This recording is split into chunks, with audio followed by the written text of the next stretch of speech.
আসসালামু আলাইকুম প্রিয় দর্শক, অন্য মঞ্চের আলাপচারিতায় আপনাদের সকলকে স্বাগত জানাচ্ছি। প্রিয় বন্ধুরা, প্রীতি, সালাম এবং শুভেচ্ছা নেবেন। ওয়াকার কি সামরিক শাসন জারি করবে, বা ওয়াকার বা সেনা ব্যাকড কোনো তত্ত্বাবধায়ক সরকার আসবে? ক্যান্টনমেন্টের পরিস্থিতি যে স্বাভাবিক নেই, এটা বুঝতে কারো অসুবিধা হয় না। পরিস্থিতি থমথমে, পরিস্থিতি গুমট, পরিস্থিতি যে কোনো সময় যে কোনো কিছু ঘটতে পারে। যেমন একটা ধারণা দেওয়া হয় যে সেনাবাহিনীতে বোধহয় জামাত, হিজবুত তাহরির ভর্তি, মুক্তিযুদ্ধের পক্ষের শক্তি বা পক্ষের সেনা কর্মকর্তার সংখ্যা কম। এটি একটি ভ্রান্ত ধারণা এবং এটি একটি সুপরিকল্পিত অপপ্রচার। মনে রাখবেন যে মুক্তিযুদ্ধের পক্ষের একটি সরকার গত 16 বছরের মতো ক্ষমতায় ছিল, এবং তাদের সময়ে তাদের যে প্রমোশন, রিক্রুটমেন্ট, এখানে একটা ফিল্ট্রেশন ছিল। মুক্তিযুদ্ধের পক্ষের শক্তিকে প্রমোট করা হয়েছে, যদিও সবখানে করা হয়নি, কিছু কিছু বিষয়ের সমালোচনা আছে। তারপরেও মনে রাখবেন যে সেনাবাহিনীতে, বর্তমান সেনাবাহিনীতে 70% বেশি হলো মুক্তিযুদ্ধের পক্ষের শক্তি, এবং এর বাইরে আছে যারা খুব প্রফেশনাল, যারা কোনো দল বা কোনো পক্ষে যেতে চায় না, তারাও এখন এই মুক্তিযুদ্ধের পক্ষের অংশের সাথে সুর মিলিয়েছে। কারণ সেনাবাহিনী, ওয়াকার যেভাবে সেনাবাহিনীকে একদম ধ্বংসের দ্বার প্রান্তে নিয়ে যাচ্ছেন, তাতে প্রফেশনাল অংশটা এটা খুব বেশি পছন্দ করছে না। সুতরাং সেনাবাহিনী মানেই জামাত, সেনাবাহিনী মানেই Hizb ut Tahrir, this is a propaganda. মনে রাখবেন যে এটা একটা অসত্য, এটা সত্যি না, এবং এটা ইচ্ছে করে এই প্রোপোগান্ডাটা ছড়ানো হয় এই মুক্তিযুদ্ধের পক্ষের শক্তির মধ্যে একটা বিভ্রান্তি ছড়ানোর জন্য। সামরিক, বেসামরিক সবখানে এই বিভ্রান্তিটা তারা সরাচ্ছে। সুতরাং don't pay heed to this propaganda. এরপরে হলো যে জেনারেল ওয়াকার কি সামরিক শাসন জারি করে ক্ষমতা নেবেন কিনা, এটাও খুব স্পষ্ট করে আমি আপনাদের জানিয়ে দিতে চাই। এমনকি জেনারেল ওয়াকার নিজেও তার ঘনিষ্ঠজনদের বারবার বলেছেন যে তিনি কোনো অবস্থায় ক্ষমতা নেবেন না। তিনি বিভিন্ন বক্তৃতাও বলেছেন তিনি ক্ষমতা নেবেন না। এটা সত্যি, তিনি ক্ষমতা নেবেন না। হয় তার ক্ষমতা নেবার মতো হ্যাডম নেই, অথবা তার অন্য কোনো রাজনৈতিক অভিলাষ রয়েছে। তিনি নিজে রাজনীতি না করলেও আপনারা জানেন যে তিনি একটি রাজনৈতিক ধারার সমর্থক, এবং সেটি হলো জামাতি ইসলামী। তিনি ছাত্র জীবন থেকে এই জামাতি ইসলামীর সাথে মানে সম্পৃক্ত। আর্মিতে গিয়েও তিনি প্রকাশ্যে হয়তো সেভাবে তৎপরতা না চালাতে পারলেও তিনি এই যে জামাতের গোলাম আজমের পুত্র ব্রিগেডিয়ার আজমির খুব ঘনিষ্ঠ ছিলেন। সুতরাং তিনি চাইবেন সেনা প্রধান হিসেবে জামাতকে যদি পারেন তিনি ক্ষমতায় আনার জন্য সহায়তা করবেন। সুতরাং তার পক্ষে সামরিক শাসন জারি করা সম্ভব না। সেনাবাহিনীর ভেতরে, বিশেষ করে এই আইসিটিতে যে মামলাটা করা হয়েছে এবং যেখানে 25 জন সেনা কর্মকর্তাকে আসামি হিসেবে অন্তর্ভুক্ত করা হয়েছে, যাদের বিরুদ্ধে চার্জশিট দেওয়া হয়েছে, এই ঘটনায় সেনাবাহিনীর মধ্যে যে তীব্র প্রতিক্রিয়া হয়েছিল, সেখান থেকেও সেনাবাহিনীর একটা বড় অংশ তারা মনে করেছিল যে জেনারেল ওয়াকার এই মুহূর্তে সেনাবাহিনীর সম্মান রক্ষার্থে, বাংলাদেশকে রক্ষার্থে, বাংলাদেশকে জঙ্গি ও সন্ত্রাসীদের হাত থেকে রক্ষার্থে একটা ভূমিকা রাখবেন। কিন্তু সেই ভূমিকাটি তিনি রাখেননি। তাকে বলা হয়েছিল, তাকে অনুরোধ করেছিল অনেক সেনা অফিসার, সিনিয়র এবং মিড লেভেল অফিসার তার সাথে দেখা করে তাকে অনুরোধ করেছিল যে he should intervene. He didn't agree, তিনি রাজি হয়নি। আরো স্পেসিফিক ভাবে 10-12 জন সেনা কর্মকর্তাও তার কাছে গিয়েছিলেন এবং তাকে বলেছেন যে স্যার, সেনাবাহিনী এবং দেশ দুটোকেই রক্ষার ঐতিহাসিক দায়িত্ব আপনার উপরে পড়েছে। আপনি যদি কোনো সিদ্ধান্ত নেন, বাংলাদেশ সেনাবাহিনী আপনার পেছনে থাকবে। তিনি চুপ করে শুনেছেন, কিন্তু তিনি কোনো রিয়াকশন দেননি। ঘনিষ্ঠ মহলে তিনি বলেছেন যে আমি হার্টের রুগী, আমি অসুস্থ হয়ে পড়ছি, এত চাপ তো আমি নিতে পারছি না, কি ঝামেলার মধ্যে আমি পড়লাম। এবং মানে এমনও হয়েছে যে রাত 1টা পর্যন্ত জেনারেল ওয়াকার তার অফিসে মিটিং করেছেন, একের পর এক মিটিং করেছেন। সেনাবাহিনীর অনেকগুলো গ্রুপ ছোট ছোট ভাগে বিভক্ত হয়ে তার সাথে মিটিং করেছেন। ফয়জুরের নেতৃত্বে একটা গ্রুপ, অমুকের নেতৃত্বে একটা গ্রুপ, তমুকের নেতৃত্বে একটা গ্রুপ। এর বাইরেও তিনি অনেক গ্রুপের সাথে মিটিং করেছেন, এবং রাত 1টা পর্যন্ত মিটিং করেছেন। তো কিন্তু তিনি শুধু শোনেন, কিন্তু তিনি কোনো কাজ করেন না। তার মনের ভেতরে কি লুকিয়ে আছে সেটা তিনি জানেন এবং ঈশ্বর জানেন, এবং আমাদের যতটুকু ধারণা সেটা হলো জামাত প্রীতি, এবং তিনি জামাতের লক্ষ্যেই কাজগুলো করছেন। এখন আরো অনেক কিছুই শোনা যাচ্ছে, যে আমাদের একটা ধারণা ছিল যে সেনাবাহিনী বোধহয় জাতিসংঘ শান্তি মিশনে তাদের পার্টিসিপেশনটা এনশিওর করার জন্য জুলাই আগস্টে জেনারেল ওয়াকার একটা স্ট্যান্ড নিয়েছিলেন। কিন্তু আজকে আমরা দেখলাম যে জাতিসংঘের একটা দেশ থেকে পুরা পুলিশের একটা কন্টিনজেন্ট, বাংলাদেশি কন্টিনজেন্ট ফেরত পাঠাচ্ছে, যেখানে জাতিসংঘে ইউএন পিসকিপিং মিশনের বাজেট কার্টেল হয়েছে, 1/4 বাজেট কমে গেছে। সেখানে অন্যান্য দেশ যেগুলো ছিল সোমালিয়ার, মানে ওই দেখা যাচ্ছে অন্য দেশের আনুপাতিক হারে নাম্বার কমিয়েছে, 25% বা এরকম, আর বাংলাদেশে 100% ব্যাক করা দিচ্ছে পুলিশের কন্টিনজেন্টটাকে। তার মানে বাংলাদেশ ওই 25% কাটেল হলেও বাংলাদেশের জন্য এটা আরো বেশি কাটেল হচ্ছে, বাংলাদেশের জন্য খুব বেশি সুবিধা নেই। এদিকে যেসব সেনা কর্মকর্তা বর্তমানে ক্যান্টনমেন্টের অফিসার্স মেসে বন্দী রয়েছেন, তাদের ওয়াইফরা গত পরশুদিন আবার দেখা করেছিলেন জেনারেল ওয়াকারের সাথে, এবং তারা জেনারেল ওয়াকারকে এই তাদের স্বামীদের ব্যাপারে একটা ব্যবস্থা নিতে বলে অনুরোধ করেছেন। কিন্তু সেখানেও জেনারেল ওয়াকার সেই একই, মানে তিনি সোনাউল্লাহ, তুমি শুনে যান, কোনো কথা বলেন না এবং কোনো অ্যাকশন তো নেনই না। সুতরাং ভাবিদের মধ্যে, ক্যান্টনমেন্টে ভাবিদের মধ্যে একটা ক্ষোভ দানা বাঁধতে শুরু করেছে, এবং এই সব ঘটনায় জেনারেল ওয়াকার কিন্তু ভীষণ ভয় পেয়েছেন। তিনি আজকাল ক্যান্টনমেন্টের বাইরে যাচ্ছেন না, তার দেশের বাইরে ট্যুর ছিল, সৌদি আরবে সেটা যাননি, ভারতে যাওয়ার কথা ছিল সেটা না যেয়ে অন্যদের পাঠিয়েছেন।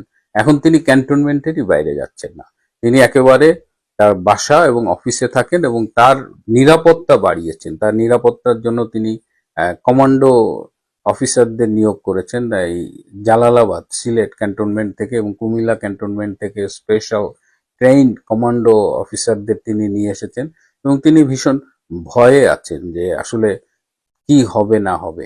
সো তার একটা হিডেন এজেন্ডা আছে, মিশন আছে জামাতকে ক্ষমতায় আনার। সেটা একদিকে যেমন, তেমন তিনি আবার ওদিকে ভারত বলেন বা অন্যান্য অনেক রাজনৈতিক শক্তি তাকে আর বিশ্বাস করে না।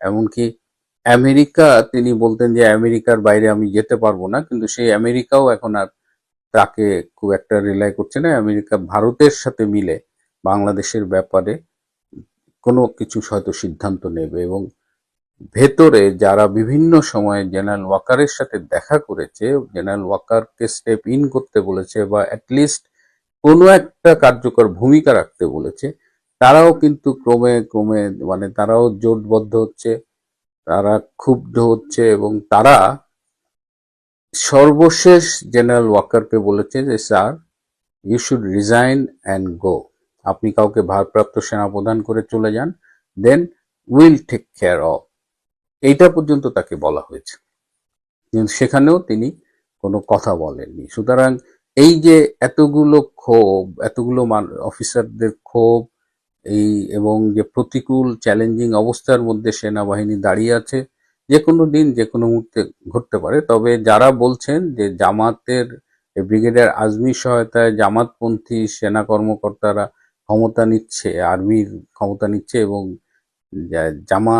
জেনারেল ওয়াকার এই মুহূর্তে গৃহবন্দী, তাদের এই তথ্যটি সঠিক না। জেনারেল ওয়াকার এই মুহূর্তে গৃহবন্দী না, কিন্তু তিনি স্বেচ্ছাবন্দী বলা যায়, নিজস্ব নিরাপত্তার ঘেরাটপের মধ্যে নিজেকে আটকে রেখেছেন।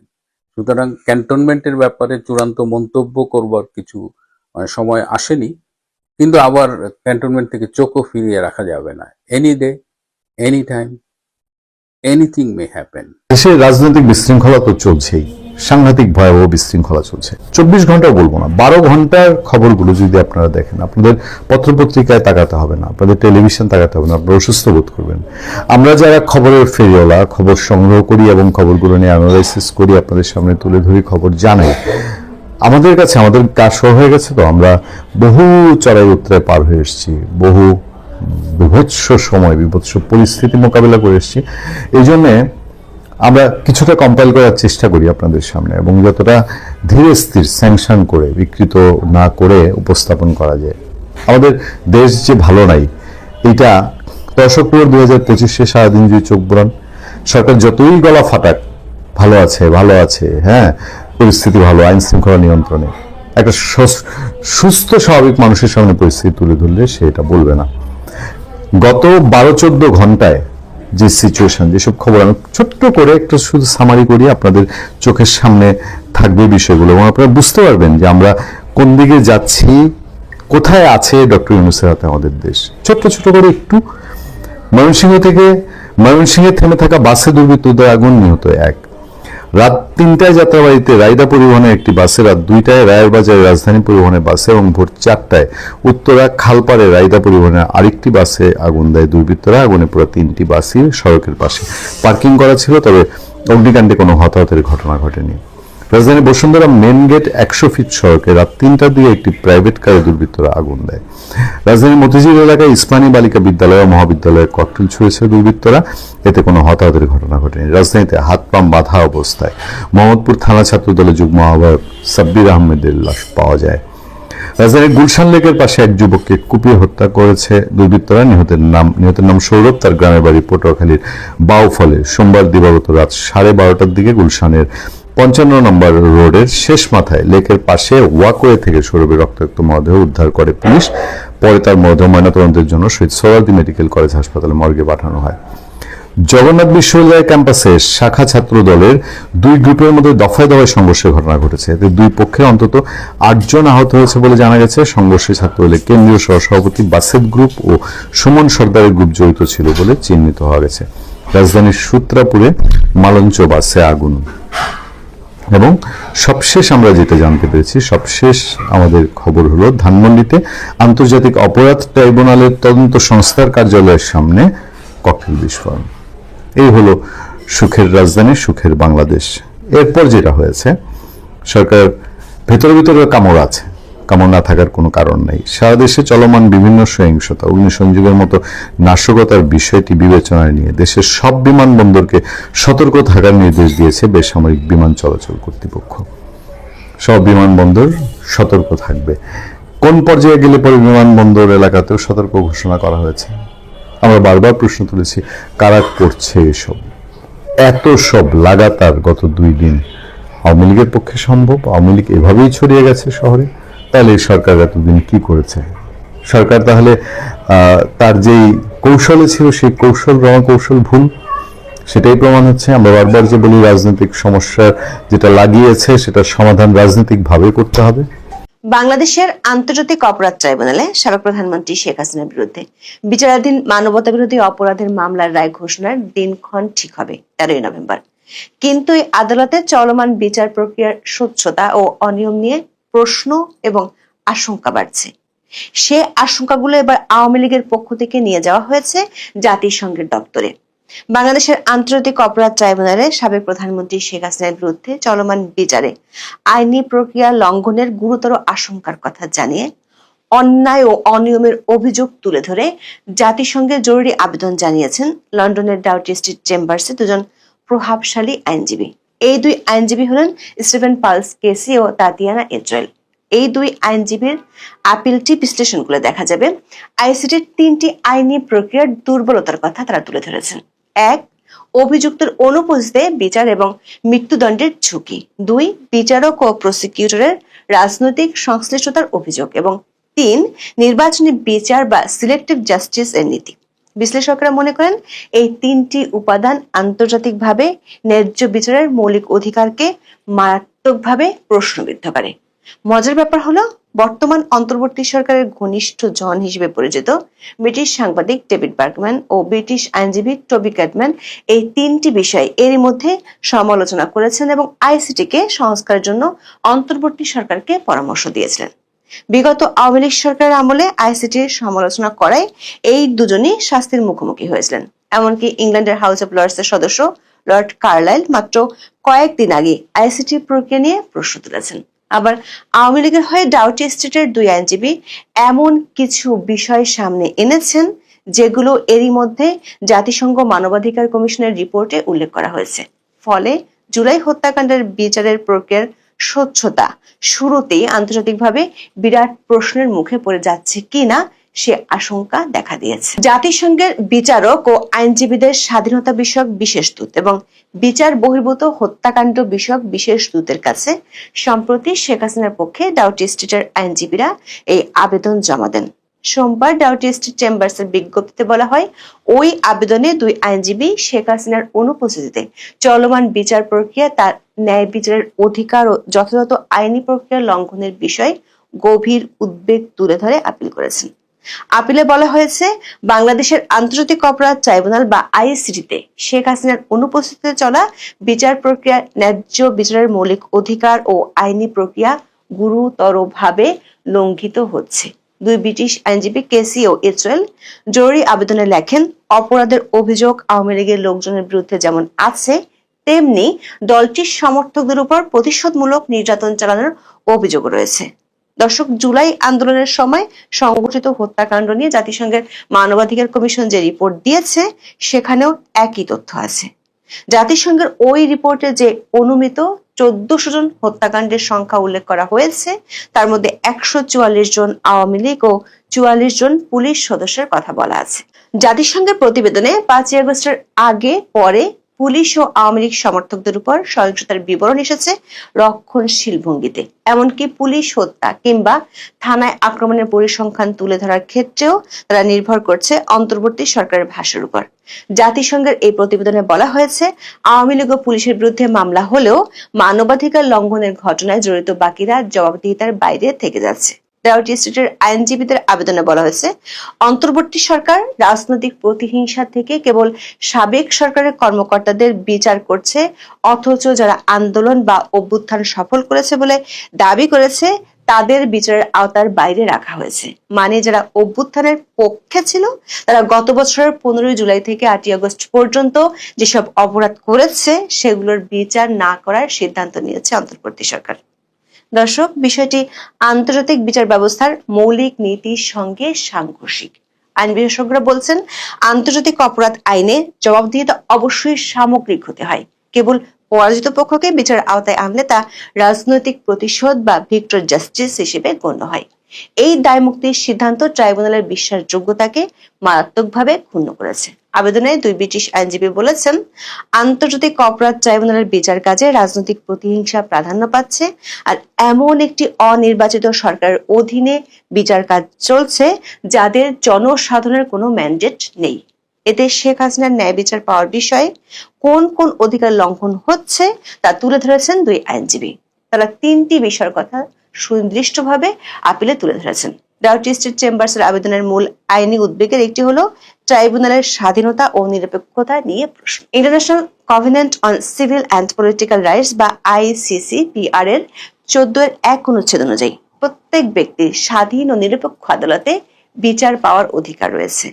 আবেদনে আরো বলা হয়, বিচারকদের সঙ্গে আওয়ামী লীগের বিরোধী রাজনৈতিক দলগুলোর সম্পৃক্ততার অভিযোগ রয়েছে। আবার চিফ প্রসিকিউটরের দায়িত্বে যিনি আছেন তিনি বিভিন্ন কর্মসূচিতে আওয়ামী লীগকে নিষিদ্ধের দাবি তুলেছেন এবং তার পক্ষপাতমূলক অবস্থান শেখ হাসিনার মামলা নিরপেক্ষতা নিয়ে প্রশ্নবিদ্ধ করেছে। এমন অভিযোগ করা হয়েছে আপিলে। দর্শক, শেখ হাসিনার পক্ষে দুই ব্রিটিশ আইনজীবীর জাতিসংঘের কাছে তুলে ধরা এই অভিযোগটি অনেক আগেই নজরে এনেছিলেন ব্রিটিশ সাংবাদিক ডেভিড বার্গম্যান। বিগত আওয়ামী লীগ সরকার আমলে আইসিটিতে যুদ্ধাপরাধের অভিযোগগুলোর বিচারের সময় সমালোচনা করায় সাংবাদিক ডেভিড বার্গম্যানকে তখন ট্রাইব্যুনাল দণ্ড দিয়েছিলেন। চলতি বছরের 5ই আগস্ট বার্গম্যান দৈনিক প্রথম আলোতে জুলাই সহিংসতা, ত্রুটিপূর্ণ গ্রেপ্তার, ঝুঁকিপূর্ণ বিচার শিরোনামে একটি কলাম লেখেন। সেখানে তিনি লিখেছিলেন, আইসিটিতে আগের সরকারের সময় জামায়াত ইসলামীর সাবেক আইনজীবী তাজুল ইসলামকে প্রধান প্রসিকিউটর পদে নিয়োগের বিষয়টি অনেকের জন্য উদ্বেগের কারণ।